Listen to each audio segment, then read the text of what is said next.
6h30 du matin. Et là, on part à la pêche avec Damien. Le bateau a l'air pas mal. Salut! Salut Benjamin. Ça va? Ouais, impeccable. On part loin avec ça? On va essayer de trouver du poisson. Ouais? Ça c'est le bon moment ou... C'est la fin, mais voilà, il y a de belles conditions. Voilà. Bienvenue à bord.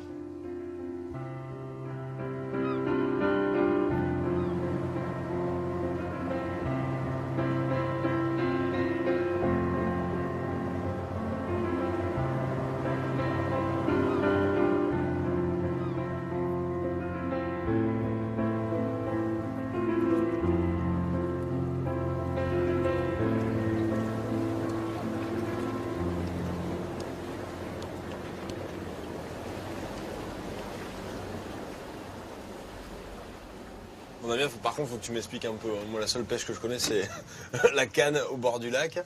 Là, du coup, comment ça se passe? Là, on est presque sur un lac aujourd'hui, donc c'est pas mal déjà. Ouais, il est grand celui-là. On va remonter le palangre. C'est une ligne assez longue avec plein d'hameçons. Donc on arrive sur le début, qu'on a signalé avec un pare-battage rouge. Ouais. Et des bouées pour garder un réglage de hauteur, de profondeur.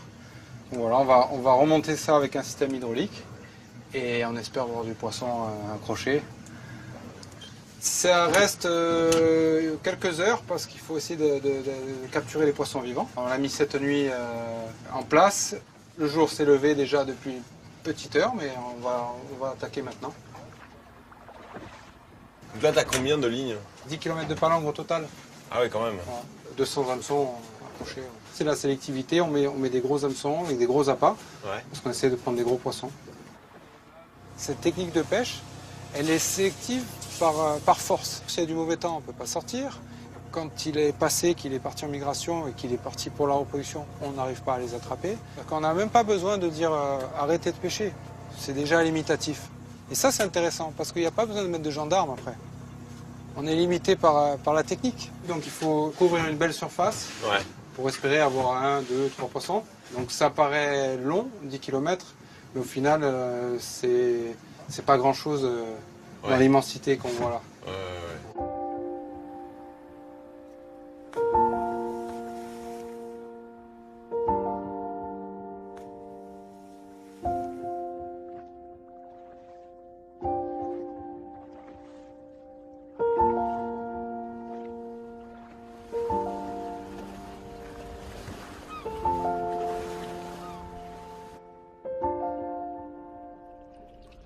T'as appris tout ça par ton père?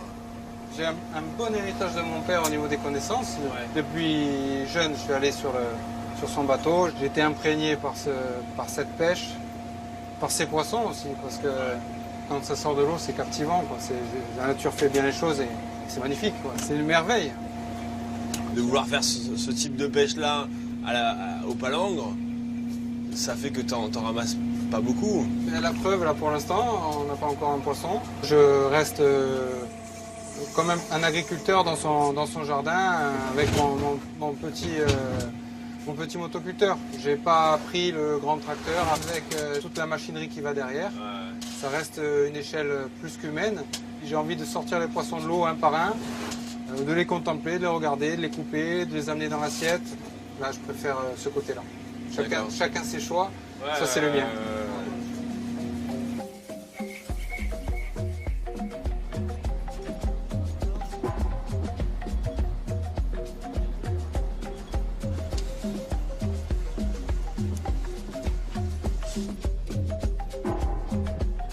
C'est un petit thon blanc.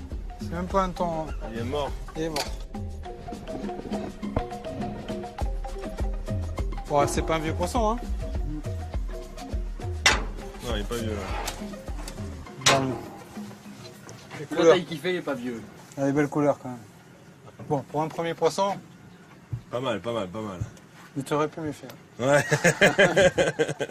Je pense que c'est un bel exemple de pêche sélective. Par le néant, par le rien. Et voilà, on force pas la nature, regarde. Elle nous donne ce qu'elle veut nous donner. Quasi inconnu en France, l'ikejime défendu par Damien est une technique japonaise qui se pratique depuis des siècles. Elle permet d'obtenir un poisson de grande qualité, réputé pour la couleur et la qualité de sa chair. Apprise auprès de son père, il parfait sa technique en se rendant régulièrement au Japon. Toute espèce confondue, Damien a un droit de pêche annuel de 10 à 15 tonnes de poissons. Une goutte d'eau comparée aux centaines de tonnes que peuvent ramasser les chalutiers en un seul jour. Dans une belle journée, les spécimens capturés peuvent atteindre 300 kg. C'est une technique d'abattage. Ikejime veut dire mort-vif, mort-vivant. On tue le poisson cérébralement dès qu'il arrive sur le bateau. C'est-à-dire qu'on va retirer tous les méfaits qui arrivent après la mort d'un poisson. Déjà, le stress engendre une destruction du poisson. Donc on va essayer de stresser peu le poisson. On raccourcit les temps de pêche pour prendre des poissons vivants, qu'ils n'aient pas nagé des heures avec un hameçon et qu'ils soient noyés. Et donc là, on ne pourrait plus pratiquer l'ikejime. On n'est pas dans la grosse quantité, mais le peu qu'on pêche, vraiment, on l'accompagne jusqu'à mettre dans les assiettes. Et ça donne un retour aussi immédiat, c'est-à-dire que c'est stimulant de pouvoir expliquer ça aux gens et de montrer qu'on peut pratiquer une pêche durable aujourd'hui, avec le sourire, avec une réalité économique, même si c'est pas rose tous les jours, mais quand même, il faut de la motivation. La passion, c'est bien, mais il faut l'alimenter. Toutes ces grosses pêches, tu penses que ça impacte les pêches que tu as toi proche de la côte? Non, aujourd'hui, la pêche industrielle n'impacte plus le quantitatif puisqu'on est sur une reconstitution des stocks. La mer produit beaucoup, elle est faite pour donner. C'est un jardin géant qui peut donner énormément. Il faut savoir prélever avec un juste milieu. Mon souhait, c'est que dans le futur, on donne l'accent à la pêche artisanale. Malheureusement, encore aujourd'hui, on mange de l'albacore de l'océan Pacifique en quantité parce que le thon rouge n'est pas suffisamment pêché par l'artisanat. Et il n'y a pas besoin de pêche industrielle en Corse. C'est pour ça qu'il faut se battre, pour expliquer, pour faire comprendre qu'on n'est pas destructeur. Au contraire, on est gardien d'un patrimoine, d'une ressource, et on essaie de la valoriser.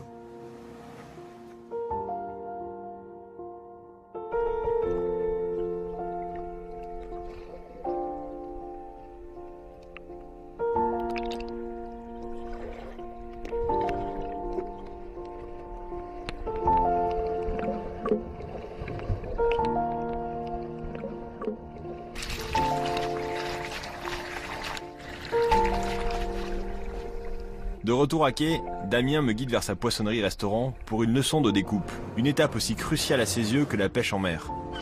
Par chance, 3 jours avant mon arrivée, lui et son équipage ont pu pêcher l'un de ces fameux thons rouges.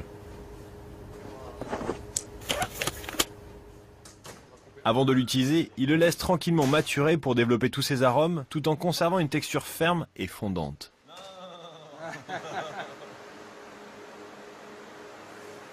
On va séparer cette partie, la queue.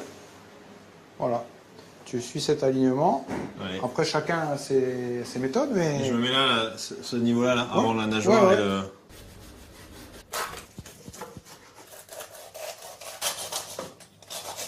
Ok. Oh, c'est des sacrés trucs, hein. C'est beau, hein. Ça, c'est la ligne de sang. Ça, du coup, tu les sors, les lignes de sang? Oui, nous, on va le sortir. Ah ouais? Ah ouais. Wow. Parce que ça peut apporter de l'amertume. Là, le poisson, est encore, pour moi, il est encore vivant. Et si tu veux, l'ikejime, c'est un peu le respecter aussi. C'est une technique qui permet de respecter le poisson. Entier, il est beau, il est magnifique. Découper, c'est pas casser. Voilà. C'est là où pour moi, c'est important. Découper, c'est pas casser ce poisson qui était magnifique. On va sortir et récupérer les plus beaux morceaux, et essayer de le sublimer et de le rendre aussi beau qu'il était vivant. La découpe, c'est beaucoup de plaisir aussi pour moi. C'est pas juste pêcher un poisson et vite le vendre. C'est en même temps vérifier que ce qu'on a fait, c'est bien et qu'il y a du résultat. Pour moi, c'est ça l'ikejime.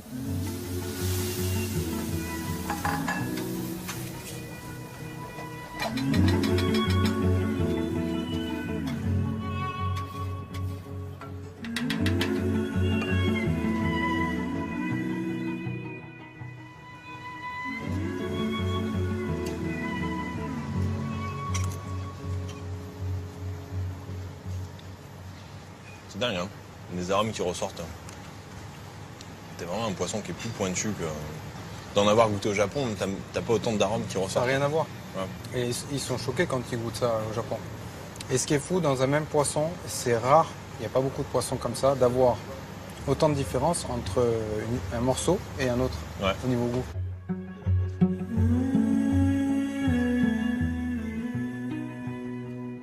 Tu me poses pas mal de questions depuis le départ. Est-ce que je peux te poser une question? Bah bien sûr. Bon, voilà, la Corse, tu te balades un petit peu. Qu'est-ce que tu en penses là? C'est une belle destination? Ça t'a plu? Ouais, ça va. C'était ma première fois en Corse. La Corse et les Corses. La Corse et les Corses, mais ce qui est marrant, c'est que moi qui m'attendais à avoir du pur Corse et cette force de caractère, on se rend compte qu'à la fois c'est une terre qui accueille tellement de gens d'un peu partout, qui sont arrivés.